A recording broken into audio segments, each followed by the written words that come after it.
Alors, la société ASCPE, donc je vous la déclinerai après, même si je n'en ai pas le droit, est une société que j'ai créée en 2003 pour organiser d'ailleurs des entretiens européens sur la gestion des déchets nucléaires en Europe et dans le monde. Donc c'était très original parce que ce thème n'arrivait pas jusqu'au débat public, et moi j'avais proposé aux élus qui ont sur leur territoire des laboratoires de recherche pour le stockage géologique en profondeur des déchets les plus radioactifs d'organiser un débat mondial en France pour comparer finalement les solutions que les différents pays nucléaires dans le monde mettaient en œuvre et de permettre aux citoyens, aux acteurs de la société civile, aux territoires de s'approprier ce sujet-là. Donc j'ai créé ASCPE à ce moment-là. ASCPE, ça veut dire acteur de la société civile pour une participation à l'Europe. Donc mon idée, c'était, je viens de Confrontation Europe, on avait créé cette association avec Philippe Herzog il y a 22 ans déjà, 24 peut-être maintenant, et c'était de favoriser le rassemblement des acteurs, de les fédérer sur des questions sociales, plutôt sociétales, économiques et sociales, pour travailler ensemble à la transformation de la société en sachant et en étant convaincu que l'Europe était une chance pour transformer nos sociétés. Je veux développer cette société qui est une société d'études, de formation, d'organisation de débats publics à travers des entretiens européens et maintenant même eurafricains, je vais vous en parler, parce que c'est une société qui se consacre à deux gros dossiers. L'union de l'énergie en Europe avec sa dimension intérieure sur le marché intérieur, et donc on analyse et on compare les politiques des différents États membres, qu'on cherche à coordonner et même mieux à mettre en coopération, et puis sa dimension extérieure, parce qu'il y a des enjeux d'indépendance et de sécurité énergétique, mais aussi parce qu'il y a surtout des gros enjeux de relations nouvelles à construire avec nous, les pays producteurs et distributeurs. Aujourd'hui, l'énergie crée beaucoup de tensions entre nous et de conflits, voire de guerres à l'extérieur. C'est un enjeu géopolitique. Notre idée serait de faire de l'énergie un facteur de réconciliation, de paix, et enfin, en tout cas de pacification des conflits et de nouvelles coopérations pour permettre à tous de se développer et si possible de façon durable. Donc on travaille sur l'énergie propre, on dit aujourd'hui, décarbonée, pour évidemment permettre de retrouver notre croissance, une croissance plus durable, et de consolider notre compétitivité à l'extérieur. Et puis, je travaille sur les entretiens eurafricains, c'est-à-dire on prépare des rencontres, des débats sur les relations entre l'Union européenne et l'Afrique, de voir comment l'Union européenne peut là aussi nouer de nouvelles coopérations, des coopérations d'un autre type, ou des relations commerciales en coopération avec les pays d'Afrique, et notamment les pays anglophones, là où nous avons une histoire, une culture commune, pour que les entreprises européennes puissent aller en Afrique et aider ce pays au développement, non pas avec des aides publiques, mais avec de l'investissement et du développement des activités. Ça, c'est un très gros dossier qu'on a démarré il y a 2 ans et qui, si j'ose dire, a fortement pris, puisque le groupe de travail rassemble maintenant plus de 1000 membres et contacts. Donc c'est important, et nous avons déjà organisé plusieurs colloques sur ces thèmes-là. C'est une société qui travaille en partenariat avec les acteurs de la société civile, d'où son nom, ASCPE, des acteurs qui viennent du monde de l'entreprise, de l'industrie des services, du monde associatif avec des associations ou des organismes publics, avec les institutions et avec des territoires. Donc, parce que l'activité humaine se développe sur des territoires avec des acteurs divers qui viennent d'horizons divers, de sensibilités différentes et de plusieurs pays d'Europe, puisqu'en l'occurrence je travaille sur les enjeux européens. Donc, Les partenaires ne sont pas les mêmes selon que je travaille sur l'énergie ou sur l'Afrique, bien sûr, puisque ça dépend d'ailleurs, puisque si on retrouve les grands acteurs de l'énergie aujourd'hui présents en Afrique, ils sont aussi bien dans le groupe énergie que dans le groupe UE Afrique, mais ils sont quand même divers, puisque dans l'énergie, je peux travailler avec des fédérations d'acteurs à l'échelle européenne comme Eurélectrique, Eurogaz, Foratom sur le nucléaire, l'Union européenne bien sûr et l'ADG Énergie. Et puis des entreprises du secteur de plusieurs pays d'Europe, EDF, GDF Suez, Areva, Landral, CEA en France, mais aussi Enel en Italie, TVO en Finlande, Vattenfall en Suède, ou bien E.ON RWE en Allemagne, pour ne citer que quelques-unes. Et puis des autres types d'acteurs qui sont les régulateurs ou des territoires, bien sûr, qui veulent développer des centrales, enfin des capacités de production pour permettre leur développement. Du côté Afrique, je travaille sur plusieurs secteurs, mais mon idée, c'est pas de travailler d'abord des politiques sectorielles en Afrique, c'est de travailler sur des questions transversales qui vont intéresser l'ensemble des secteurs. Par exemple, la réforme des aides publiques, leur effet levier de fonds privés pour aller s'investir dans des projets de développement. Bien là, les projets de développement doivent concerner aussi bien le secteur de l'agriculture et de l'agroalimentaire, que le secteur énergétique, que le secteur du numérique, que l'éducation et la formation, ou que la finance. Et alors, ce qui est très plaisant avec les Africains, c'est que déjà,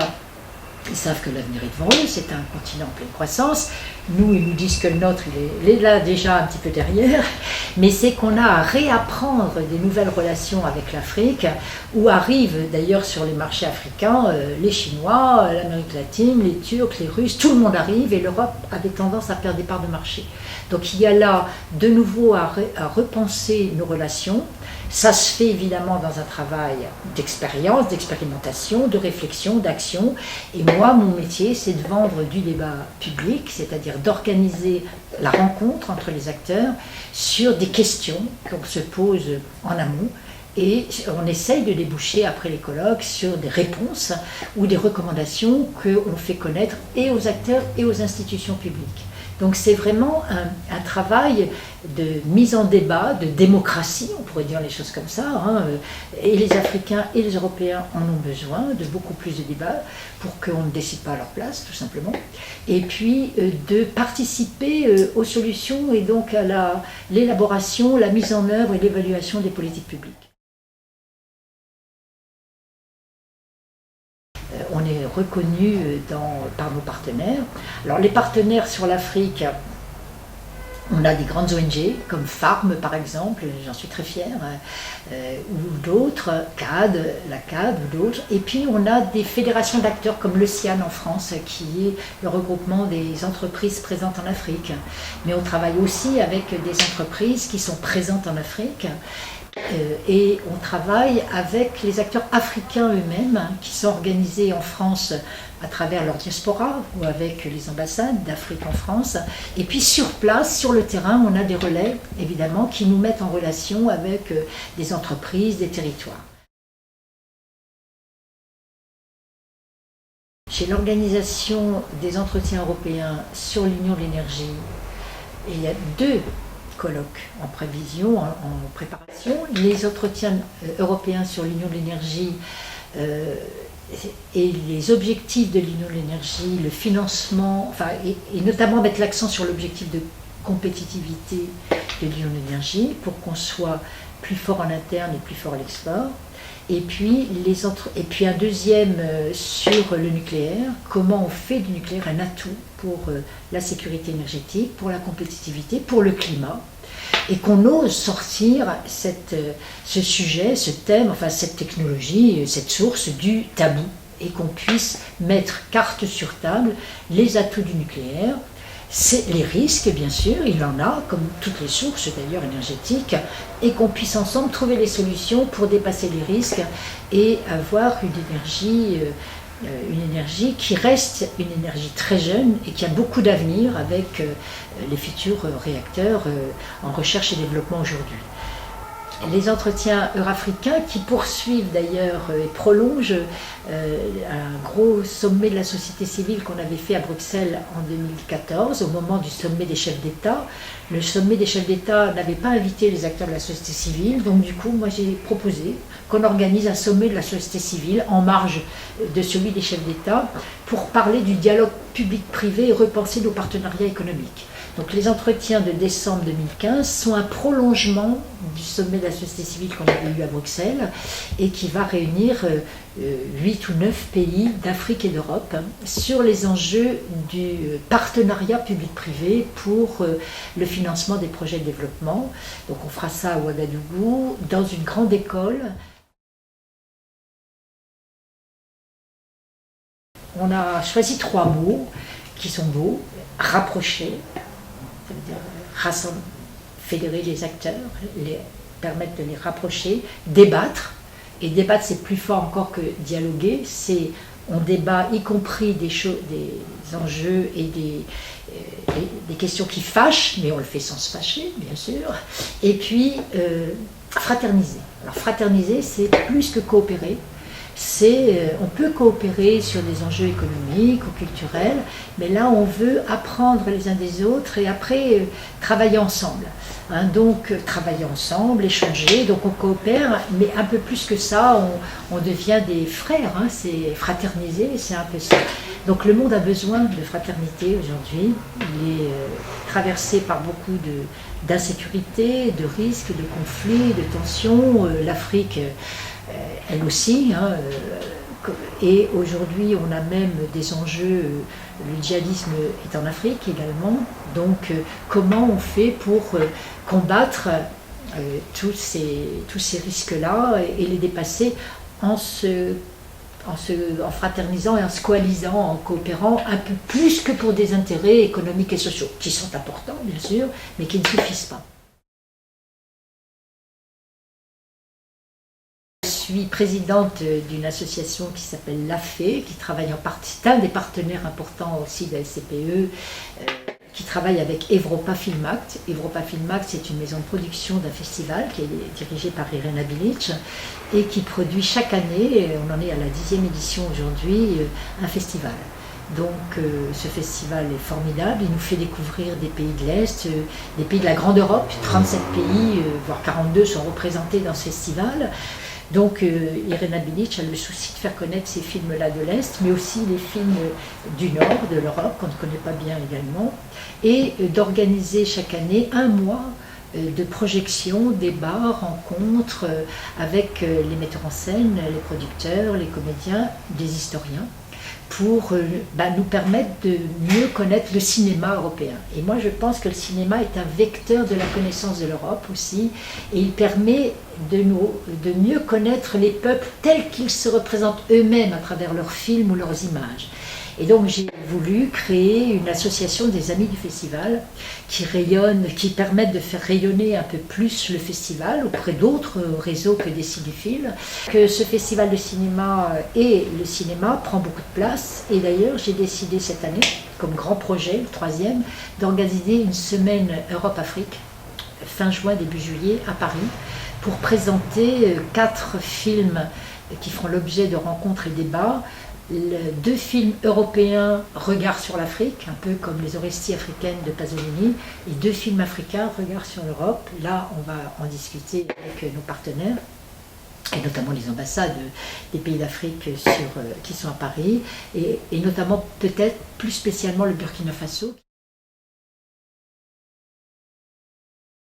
On héberge, à SCPE y est logé, mais on héberge aussi les Énergies de la Mer, qui est une association, un réseau d'acteurs qui travaille, comme son nom l'indique, sur toutes les énergies de la mer, et dont la directrice de la communication est une grande amie à moi, Brigitte Bornemann,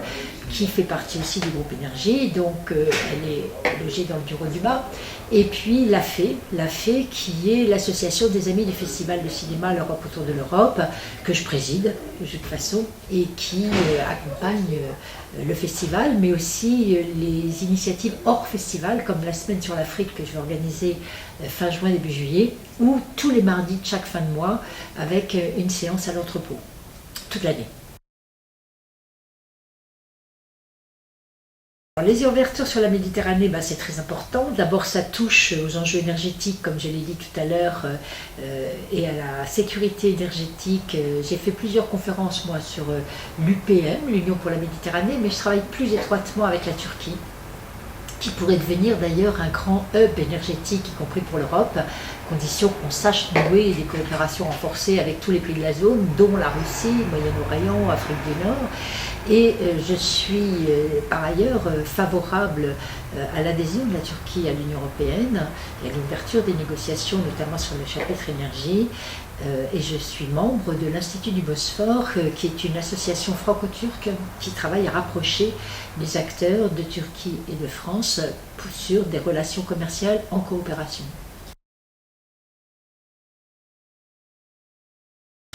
Alors les publications, nous en avons deux. En tout cas, nous allons ressortir deux publications, la lettre des entretiens européens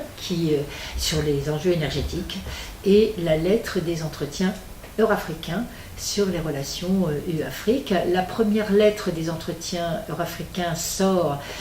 fin avril, avec un focus nucléaire, et si on en parlait en Europe. Et puis la lettre des entretiens africains sortira à la rentrée, juste après l'été, à l'automne, pour annoncer et ouvrir le débat que nous aurons aux entretiens africains de décembre à Ouagadougou.